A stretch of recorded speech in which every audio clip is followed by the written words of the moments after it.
Époque avec un constat très simple, les jetpacks ça sert pas à grand chose, mais quand même c'est stylé. Regardez. L'idée même du jetpack naît d'abord dans la science-fiction au début du XXe siècle, donc ça remonte loin.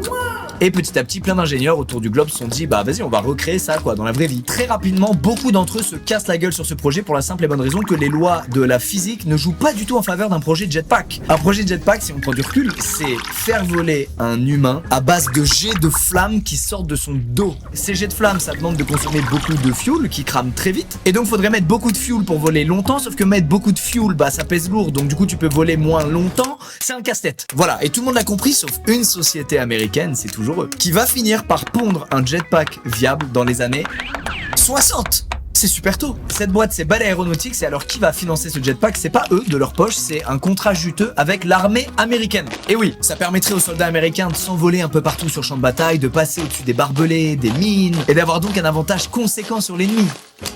Je comprends pas, voilà, je vous le dis. Je suis pas militaire de formation, mais s'il vous plaît quoi.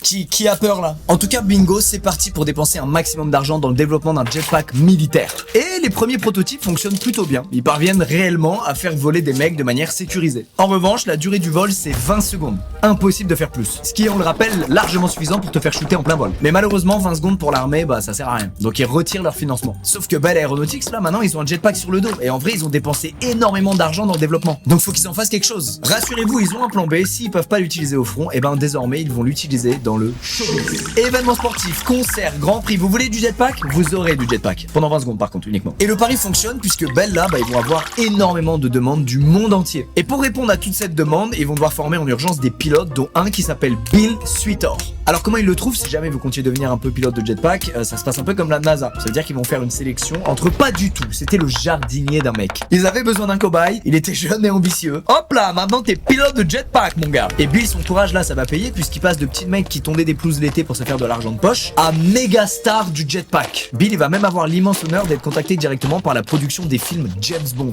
Ils ont un nouveau film qui est dans les tuyaux, Opération Tonnerre, et ils veulent une séquence avec un jetpack. Alors évidemment, on n'envoie pas Sean Connery dans les airs avec un engin pareil, et le seul mec au monde à pouvoir cascader en jetpack, bah c'est Bill. Donc là, cette séquence dans le film, c'est lui.